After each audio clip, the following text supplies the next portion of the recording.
president should say in the State of the Union address tonight is to declare simply and directly that of all the threats to the United States of America, the greatest of these is Donald John Trump. And thus tonight I am declaring the Biden Doctrine. And in summation, my fellow Americans, the Biden Doctrine is this: we must save our country from madness and save our country from vengeance and from hate and from racism and from dictatorship. And to save our country from these evils, we must metaphorically kick the ever-loving shit out of Donald Trump. Instead, what I think they are dreaming of at the White House is this. The House Sergeant at Arms, William McFarland, says, "Mr. Speaker, the President of the United States." And all President Biden has to do then is cartwheel down the aisle while stopping to take selfies and finish a Rubik's Cube in under 30 seconds, and then deliver the State of the Union while on a unicycle and while singing all 4 verses of the Star-Spangled Banner, while simultaneously whistling it through his earlobes. And then this nonsense will be at an end forever, and the election can be decided on what actually matters. Sadly, that wouldn't be enough. Honestly, that wouldn't do it, because Fox News would edit that, and Kristen Welker would say he only allegedly rode the unicycle for 58 minutes, and Maureen Dowd would complain he was singing out of key, and some special interest group on the left, whose compatriots Trump wants to imprison or deport or kill, would complain Biden didn't whistle somebody else's anthem. I get the desire on the Biden White House team and the Biden policy team and the Biden comms team and especially the Biden campaign team for a home run that will reset this nonsense. And perhaps there is a home run to be hit if you look at it in narrow focus, as in what he could do by reassuring those marginally invested likely voters that he didn't take a nap during the State of the Union.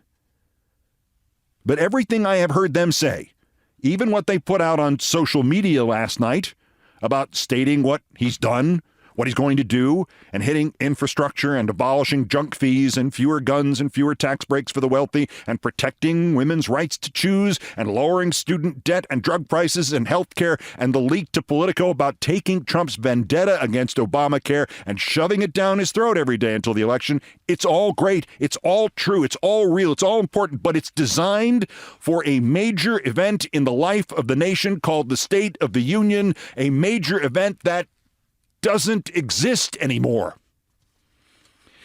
53 million people watched the first one of these I ever anchored. 53 million people watched Bill Clinton's tension-filled post-Lewinsky State of the Union in 1998. 53 million people was 20% of the population. 2 months before he pointlessly invaded Iraq, just 16 months after 9/11, 62 million watched George W. Bush in 2003. Even as then Vice President Biden sat behind President Obama in 2009, it was 52 million. And even in 2022, Biden's first official State of the Union, it was 38 million. And last year, it was 27 million. And 3/4 of them were 55 years or older. And good luck finding the streaming number, how many people watched it online, the number that they never bothered to announce. And what if it was 24 million, which it wasn't? Combine that with the TV audience, it would still be less than Obama in 2009 in a country that is now 10% larger. We don't do speeches anymore. We don't listen to them, anyway. The premise is brevity and reality and informality and viral moments and anything but a speech. And even if you're good at it, sometimes great at it, as Obama was, even his audience declined every year. And I get it. Every year we have twice as many ways to spend that one winter hour, but we don't do speech listening anymore.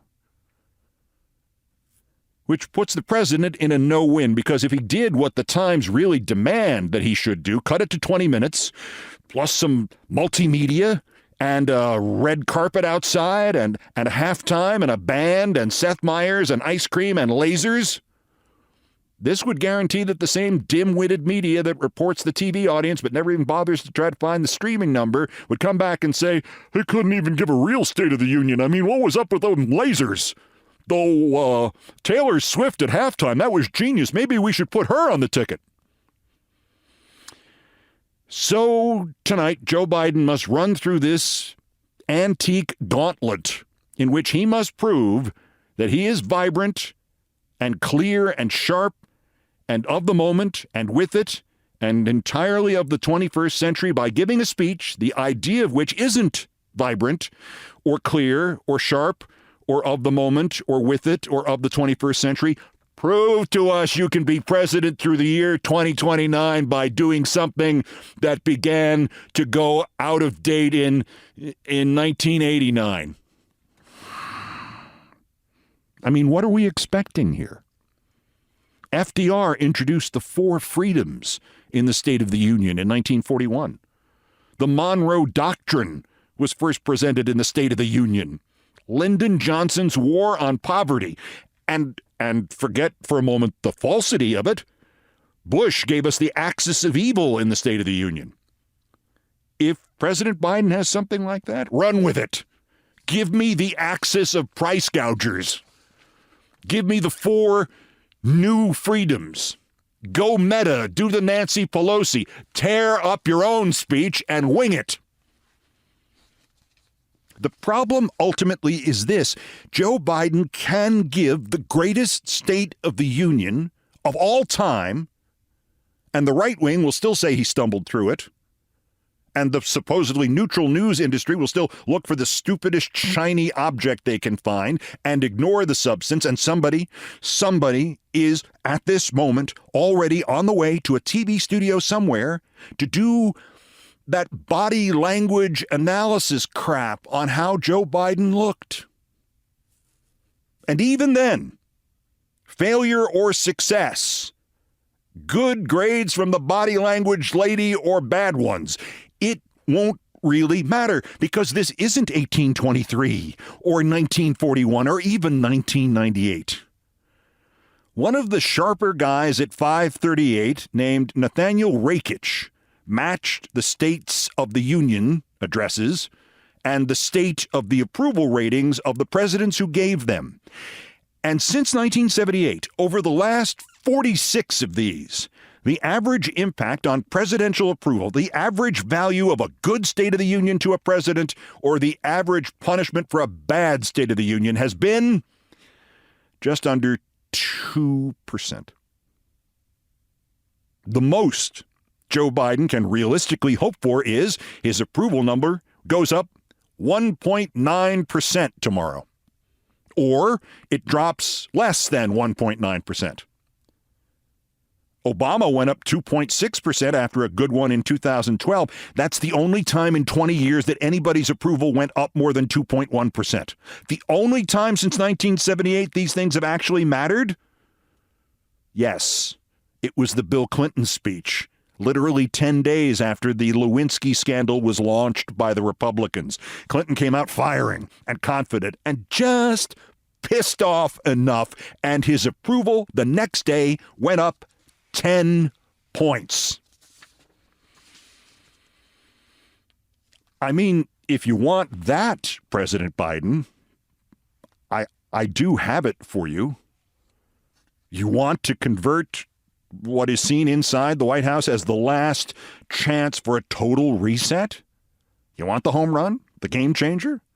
If you really do think this is your last chance to fundamentally reset the race, then give me the Biden Doctrine. The Biden Doctrine has to be about the greatest threat facing this nation. What is the greatest threat to this nation? It's Trump.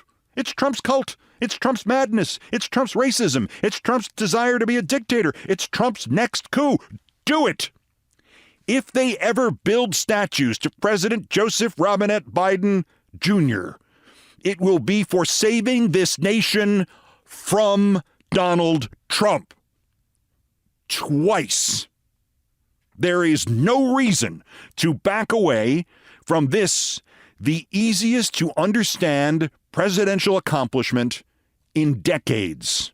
There is no reason to hide from what even President Biden says is the reason he is running again, to stop Trump and save representative government in the United States of America. Pound the son of a bitch into the ground like you did at Independence Hall in September of 22. You're worried it's too political to be the State of the Union? Do you think the reaction to the State of the Union is not political? Do you think that half-witted Republican James Comer trotting out the corrupt special counsel Robert Hur to testify about your age and your memory next Monday, you think that isn't political? You think Congressman Joe Wilson yelling "you lie" at Obama during his September speech to Congress in 2009 wasn't political? You think Marjorie Taylor Greene wearing a cheap horseshoe stole that looked like they had awarded it to her for finishing third in the Kentucky Derby, yelling "liar" at you last year, you think that wasn't political? Shoot the works. Make some reference to Greene showing those pictures of your son, and your approval rating will jump 5 points just for that. It's not like the Republicans do anything but politics. It's not like they will not do politics in the response, no matter what you say or do or how well you do it. And most importantly, it's not like Trump is not the biggest threat to America. Good evening, my fellow Americans. The State of the Union is pretty good, getting better, except reaches under lectern, except for this guy. Spits into picture of Trump's face. We will prosper. We will prevail. We will grow. We will solve the Middle East and guarantee Ukraine and the women's right to choose and lower drug prices, and we will complete our pursuit of happiness. But first, we must stop. Reaches into pocket for lighter, sets picture of Trump ablaze. We must stop this guy. And when I say stop, my fellow Americans, I mean metaphorically, we must kick the ever-loving shit out of Donald Trump.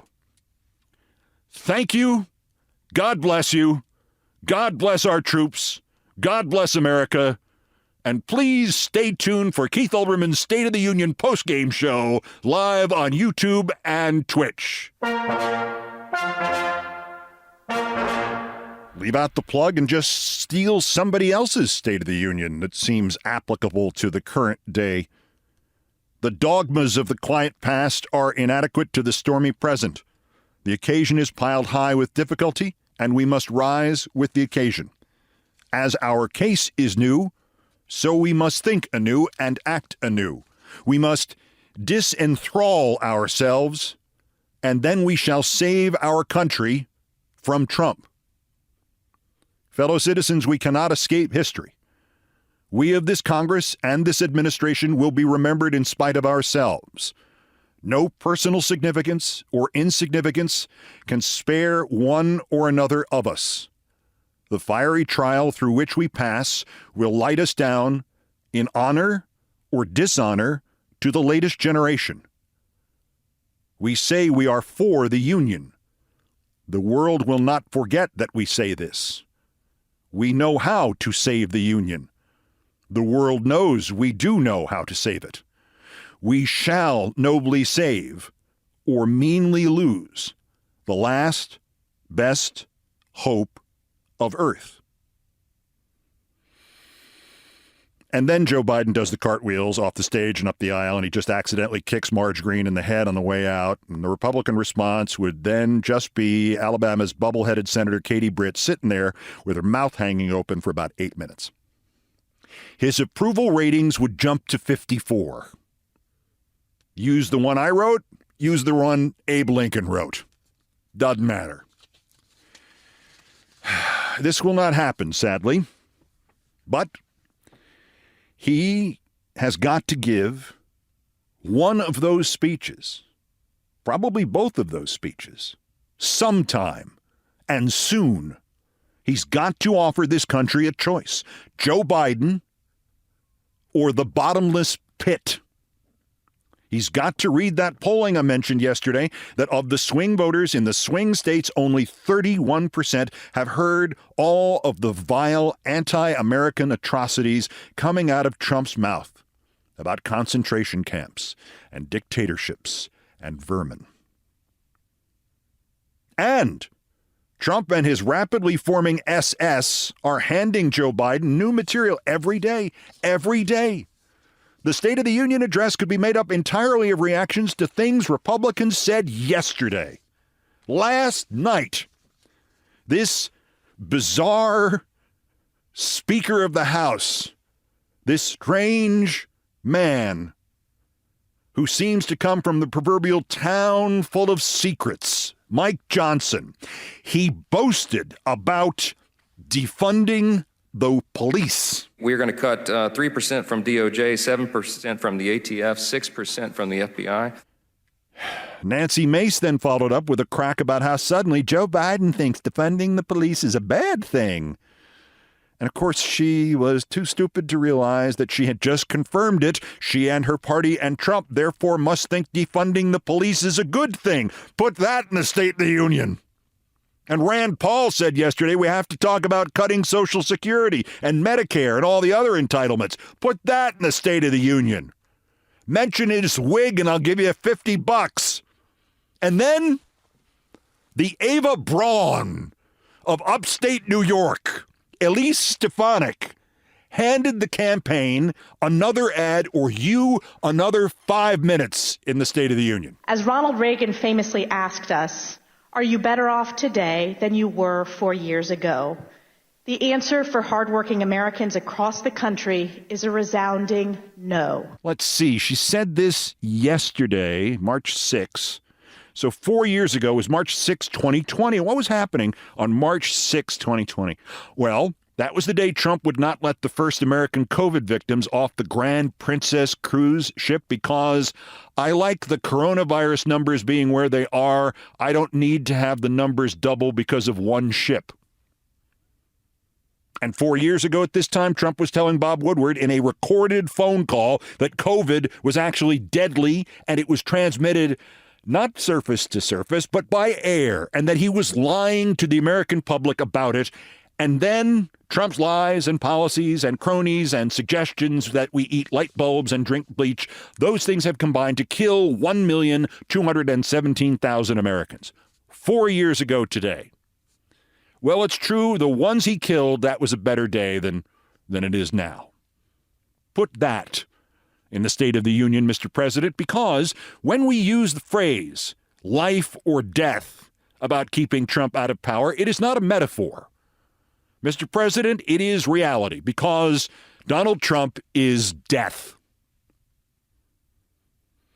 And my fellow Americans, Joe Biden should conclude, the Biden Doctrine is this: we must save our country. And to save our country, we must metaphorically kick the ever-loving shit out of Donald Trump.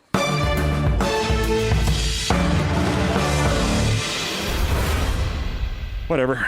I will be live on YouTube and Twitch, a live video countdown podcast right after the State of the Union. President starts at about 9. I expect to start about 10. If he gives the Biden Doctrine speech, we will only be live for about 2 minutes. Because about 2 minutes of me gut laughing and dancing around our custom-built studio at iHeart headquarters is about all anybody could take. Right now, also of interest here on an all-new edition of Countdown, the bad news about Elon Musk. He's got something going with Trump's campaign, and he's trying to keep it a secret. The good news is he just campaigned against the district attorney in Austin, Texas, in the primary there, and the district attorney in Austin, Texas won 3-1. That's next. This is Countdown. This is Countdown with Keith Olbermann.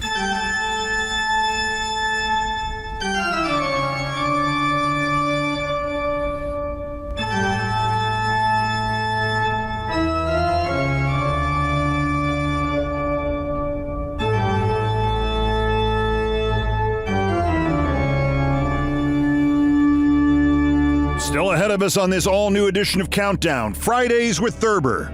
Wait, I hear you saying. It's not Friday, is it? No, it is not Friday. Congratulations. But virtually all of tomorrow's podcast will be devoted to the State of the Union coverage. And I have a new one that I have not read you before from the Annals of Thurber, from My Life in Hard Times, The Car We Had to Push. A delightful and meant to be read aloud story. Fridays with Thurber on Thursday next. First, yes, still more idiots to talk about. The daily roundup of the miscreants, morons, and Dunning-Kruger effect specimens who constitute today's worst persons in the world. Well, the bronze, worse, Bill Hemmer, who thinks he is a newscaster. Bill Hemmer is on Fox. He's a propaganda whore, and he's also one of the 5 dumbest people I've met in 48 years in media. I mean, at CNN, when we worked there at the same time, the makeup artist used to joke after he'd left the room that she was surprised every day that he remembered where the CNN studio was. Ow. The other day, he decided to take a rare editorial stance. He usually only takes about an hour's worth of editorial stances every day, to blast MSNBC and CNN for having cut away from Trump's victory speeches after his wins in the primaries over, like, what's the guy's name? Rhonda something? And Ryan Binkley? One of our competitors took 4 minutes, another 10, Hemmer said. That's what you're going to do. Take news out of your name. First of all, he means MSNBC, which does not have the word news in its name. The N stands for national, if it stands for anything. And CNN, which years ago changed its name from Cable News Network to just CNN. So yeah, what does CNN stand for? CNN stands for nothing. Secondly, dude, one of our competitors? You're a whorehouse for Trump and for fascism. The competitors for Fox News were Goebbels TV and Radio Audizione Italiana in the 1930s. Lastly, as Media Matters points out, on February 23rd and then February 29th, Fox, at the direction of anchor and Vice President Neil Cavuto, cut away from Trump's Il Duce victory speeches. So, Billy, if you really mean this, if you really know what it means, go tell Neil Cavuto to take the word news out of Fox News' name. I mean, that would be an actual public service, Hemmer. The runner-up, worser, Politico and NBC and CBS and everybody else who did a big feature yesterday on Jason Palmer. Jason Palmer, the man who unexpectedly upset Joe Biden in a Democratic primary. Now, Nikki Haley beat Donald Trump in 2 primaries, and as a total, at least a third of all Republicans voted against Trump in all the primaries so far, and the media is treating that like no biggie, as if 1/3 of all Republicans not voting for him in the general would not mean a Biden landslide. Maybe 1/6 not voting for Trump would mean a Biden landslide. But Jason Palmer was a big deal because he gamed the system and he did Zoom calls from his home in Maryland to the voters who were participating in the primary in American Samoa. And Jason Palmer won the American Samoa primary. He won the 3 delegates. And there are effing features on him at Politico and the New York Times and the Associated Press and Forbes. A Google News search produces 68,700 stories about Jason frickin' Palmer. He won by 51 to 39. Not 51% to 39%. Jason Palmer got 51 votes. And 68,700 stories about it. I have always said this. I truly believe it. My success in political news and commentary, starting with my 4th month in the business in the year of our Lord 1998, owed principally to how much everybody else in this business sucks. 51 votes. But our winner, the worst, Elon Musk. It's hard to say what's wrong with Elon Musk, but there's always the chance it's going to leave him without the ability to speak or type or communicate in any way. A delusional right-wing conspiracy theory nut named Rugg, with 2 G's, posted a fabricated story about secret flights of 300,000 foreign nationals being brought into the United States personally by Joe Biden, who of course can't do anything and is dysfunctional, but he can bring in 300,000 people and nobody would know about it. And Mr. Rugg, with 2 G's, called it treason. Now, even if it actually happened, which it didn't, and it wasn't just part of Mr. Rugg's delusional campaign to, bluntly, undermine the United States of America and help places like Russia, that wouldn't be treason. In treason, you're acting on behalf of a foreign state. But of course, Elon, who is high on ketamine or mushrooms or brain damage per actual news reporting, retweeted that thing from Mr. Rugg, with 2 G's, with treason indeed. Ushering in vast numbers of illegals is why Mayorkas was impeached. They are importing voters. Now, I know, it's just the LSD talking. Non-residents can't vote. They don't vote. And every election, all those caught voting improperly turn out to be Republicans. Not people who were born in other countries and maybe don't actually have the right or the documents to be here. Maybe like Elon Musk from Pretoria, South Africa. But wait, there's more. Musk has just met with Trump. Of course, Trump is desperate for campaign money, or as he refers to it, paying the lawyers. Happily, Musk has cleared that up. Quote, "Just to be super clear, I am not donating money to either candidate for U.S. president." Notice he did not say whether he was donating to any of their super PACs. Because, Musk every once in a while lies. The good news, though, Elon Musk is apparently impotent politically. He told voters in Austin, Texas, including his employees in Texas, to vote against the incumbent Travis County District Attorney, the Democrat Jose Garza, in the primary there because Musk said, he must have read it from somebody named Rugg with 3 G's, said Garza does not prosecute crimes. And after Elon Musk endorsed his opponent, Garza just eked out a win by 67% to 33%.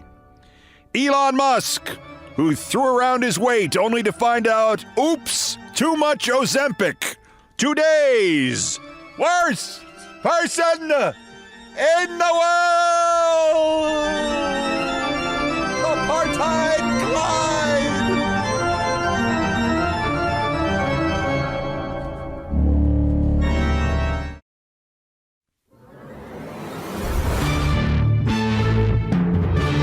To the number one story on the countdown, and since it is Fridays with Thurber. Some years ago, I did an audiobook of Thurber stories, with the proceeds going to the Thurber Literary Estate, on the idea that the more people heard Thurber, the better. And one of the greatest compliments I have ever received, was that when the thing was published, it did not say Thurber Audios Collection or whatever, read by me. It said performed by me. I guess that's because I did a lot of different voices, or because we included in it one particular story that really does kind of need a cast of a few different people for one sub-scene in the middle of it. I think you will recognize it when we get there. The story is from his epic tale of his youth, somewhat exaggerated, My Life in Hard Times, The Car We Had to Push, by James Thurber. Many autobiographers, among them Lincoln Steffens and Gertrude Atherton, describe earthquakes their families have been in. I am unable to do this because my family was never in an earthquake, but we went through a number of things in Columbus that were a great deal like earthquakes. I remember in particular some of the repercussions of an old Rio we had that would not go unless you pushed it for quite a way and suddenly let your clutch out. If the brand does not sound familiar, a Rio was an early automobile.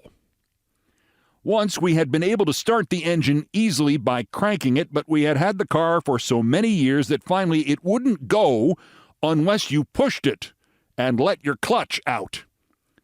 Of course, it took more than one person to do this. It took sometimes as many as 5 or 6, depending on the grade of the roadway and conditions underfoot. The car was unusual in that the clutch and brake were on the same pedal, making it quite easy to stall the engine after it got started so that the car would have to be pushed again. My father used to get sick at his stomach pushing the car and very often was unable to go to work. He had never liked the machine, even when it was good, sharing my ignorance and suspicion of all automobiles of that time and longer ago. The boys I went to school with used to be able to identify every car as it passed by. Thomas Flyer, Firestone Columbus, Stevens Duryea, Rambler, Winton, White Steamer, etc. I never could. The only car I was really interested in was one that the get-ready man, as we called him, rode around town in. A big red devil with a door in the back. The get-ready man was a lank, unkempt, elderly gentleman with wild eyes and a deep voice who used to go about shouting at people through a megaphone to prepare for the end of the world. "Get ready! Get ready!" he would bellow. "The world is coming to an end!" His startling exhortations would come up like summer thunder at the most unexpected time and in the most surprising places. I remember once during Mantell's production of King Lear at the Colonial Theater that the get-ready man added his bawlings to the squealing of Edgar and the ranting of the king and the mouthing of the fool, rising from somewhere in the balcony to join in. The theater was in absolute darkness, and there were rumblings of thunder and flashes of lightning off stage. Neither Father nor I, who were there, ever completely got over the scene, which went something like this. Edgar, "Tom's a cold, oh-de-dee, oh-do-dee-dee-dee. Bless thee from whirlwinds, star blasting and talking, the foul fiend vexes."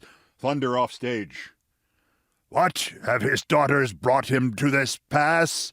Get ready! Get ready!" Edgar, "Pillicock sat on Pillicock Hill, halloo, halloo, loo, loo." Lightning flashes. "The world is coming to an end! This cold night will turn us all to fools and madmen. Take heed of the foul fiend, obey thy Get ready! Tom's a cold. The world is coming to an end!" They found him finally and ejected him, still shouting. The theater, in our time, has known few such moments. But to get back to the automobile, one of my happiest memories of it was when, in its 8th year, my brother Roy got together a great many articles from the kitchen, placed them in a square of canvas, and swung this under the car with a string attached to it so that at a twitch, the canvas would give way and the steel and tin things would clatter to the street. This was a little scheme of Roy's to frighten Father, who had always expected the car might explode. It worked perfectly. That was 25 years ago, but it is one of the few things in my life I would like to live over again if I could. I don't suppose that I can now. Roy twitched the string in the middle of a lovely afternoon on Bryden Road near 18th Street. Father had closed his eyes and with his hat off was enjoying a cool breeze. The clatter on the asphalt was tremendously effective. Knives, forks, can openers, pie pans, pot lids, biscuit cutters, ladles, egg beaters fell beautifully together in a lingering, clamant crash. "Stop the car!" shouted Father. "I can't," Roy said. "The engine fell out." "God almighty," said Father, who knew what that meant. Or knew what it sounded as if it might mean. It ended unhappily, of course, because we finally had to drive back and pick up the stuff, and even Father knew the difference between the works of an automobile and the equipment of a pantry. My mother wouldn't have known, however, nor her mother. My mother, for instance, thought, or rather knew, that it was dangerous to drive an automobile without gasoline. It fried the valves or something. "Now, don't you dare drive all over town without gasoline," she would say to us when we started it off. Gasoline, oil, and water were much the same to her, a fact that made her life both confusing and perilous. Her greatest dread, however, was the Victrola. We had a very early one back in the Come Josephine in My Flying Machine days. She had an idea that the Victrola might blow up. It alarmed her, rather than reassured her, to explain that the phonograph was run neither by gasoline nor by electricity. She could only suppose that it was propelled by some newfangled and untested apparatus, which was likely to let go at any minute, making us all the victims and martyrs of the wild-eyed Edison's dangerous experiments. The telephone she was comparatively at peace with, except, of course, during storms, when for some reason or other she always took the receiver off the hook and let it hang. She came naturally by her confused and groundless fears, for her own mother lived the latter years of her life in the horrible suspicion that electricity was dripping invisibly all over the house. It leaked, she contended, out of empty sockets if the wall switch had been left on. She would go around screwing in bulbs, and if they lighted up, she would hastily and fearfully turn off the wall switch and go back to her Pearson's or Everybody's magazine, happy in the satisfaction that she had stopped not only a costly, but a dangerous leakage. Nothing could ever clear this up for her. Our poor old Rio came to a horrible end finally. We had parked it too far from the curb on a street with a trolley car line. It was late at night and the street was dark. The first streetcar that came along couldn't get by. It picked up the tired old automobile as a terrier might seize a rabbit and drubbed it unmercifully, losing its hold now and then, but catching a new grip a second later. Tires booped and whoosh. The fenders squealed and graked. The steering wheel rose up like a specter and disappeared in the direction of Franklin Avenue with a melancholy whistling sound. Bolts and gadgets flew like sparks from a Catherine wheel. It was a splendid spectacle, but of course saddening to everybody, except the motorman of the streetcar, who was sore. I think some of us broke down and wept. It must have been the weeping that caused Grandfather to take on so terribly. Time was all mixed up in his mind. Automobiles and the like he never remembered having seen. He apparently gathered, from the talk and the excitement and the weeping, that somebody had died. Nor did he let go of this delusion. He insisted, in fact, after almost a week in which we strove mightily to divert him, that it was a sin and a shame and a disgrace to the family to put the funeral off any longer. "Nobody is dead. The automobile is smashed," shouted my father, trying, for the 30th time, to explain the situation to the old man. "Was he drunk?" demanded Grandfather sternly. "Was who drunk?" asked Father. "Zenas," said Grandfather. He had a name for the corpse now. It was his brother Zenas, who, as it happened, was dead, but not from driving an automobile while intoxicated. Zenas had died in 1866. A sensitive, rather poetical boy of 21 when the Civil War broke out, Zenas had gone to South America just, as he wrote back, until it blows over. Returning after the war had blown over, he caught the same disease that was killing off the chestnut trees in those years and passed away. It was the only case in history where a tree doctor had to be called in to spray a person, and our family had felt it very keenly. Nobody else in the United States caught the blight. Some of us have looked upon Zenas's fate as a kind of poetic justice. Now that Grandfather knew, so to speak, who was dead, it became increasingly awkward to go on living in the same house with him as if nothing had happened. He would go into towering rages in which he threatened to write to the Board of Health unless the funeral were held at once. We realized that something had to be done. Eventually, we persuaded a friend of Father's named George Martin to dress up in the manner and costume of the 1860s and pretend to be Uncle Zenas in order to set Grandfather's mind at rest. The imposter looked fine and impressive in sideburns and a high beaver hat, and not unlike the daguerreotypes of Zenas in our album.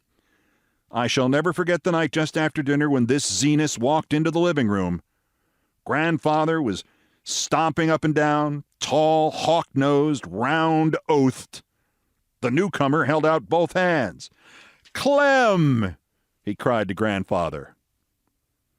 Grandfather turned slowly, looked at the intruder, and snorted.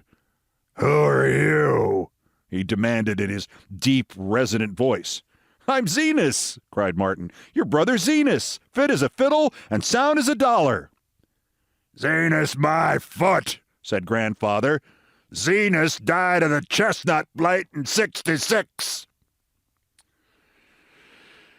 Grandfather was given to these sudden, unexpected, and extremely lucid moments. They were generally more embarrassing than his other moments. He comprehended before he went to bed that night that the old automobile had been destroyed and that its destruction had caused all the turmoil in the house. "It flew all to pieces, Pa," my mother told him, in graphically describing the accident. "I knew 'twould," growled Grandfather. "I always told you to get a Pope Toledo."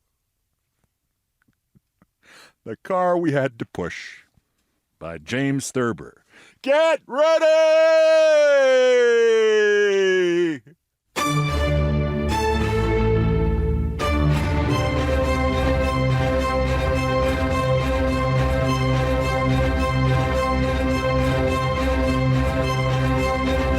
I've done all the damage I can do here. Thank you for listening. Countdown musical directors Brian Ray and John Philip Chanel arranged, produced, and performed most of our music. Mr. Ray was on guitars, bass, and drums, and Mr. Chanel handled orchestration and keyboards, and it was produced by TKO Brothers.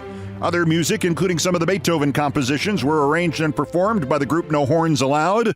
The sports music is the Olbermann theme from ESPN2, written by Mitch Warren Davis, courtesy of ESPN Inc. Our satirical and pithy musical comments are by Nancy Faust, the best baseball stadium organist ever. Our announcer today was my friend Dennis Leary, and everything else was pretty much my fault. So that's Countdown for this 244th day before the 2024 presidential election, the 1,156th day since Dementia J. Trump's first attempted coup against the democratically elected government of the United States. Use the 14th Amendment and the not regularly given elector objection option the Supreme Court has given us. Use the Insurrection Act. Use the justice system. Use the mental health system to stop him from doing it again while we still can. The next scheduled countdown is Checks Notes tonight. Don't forget our live special on YouTube and Twitch after the State of the Union tonight. My warm-up act starts at about 9 Eastern. That'd be the president. We will be on at about 10, a usual podcast with probably a little unusual content on Friday. Bulletins as the news warrants. Till then, I'm Keith Olbermann. Good morning, good afternoon, good night, and good luck.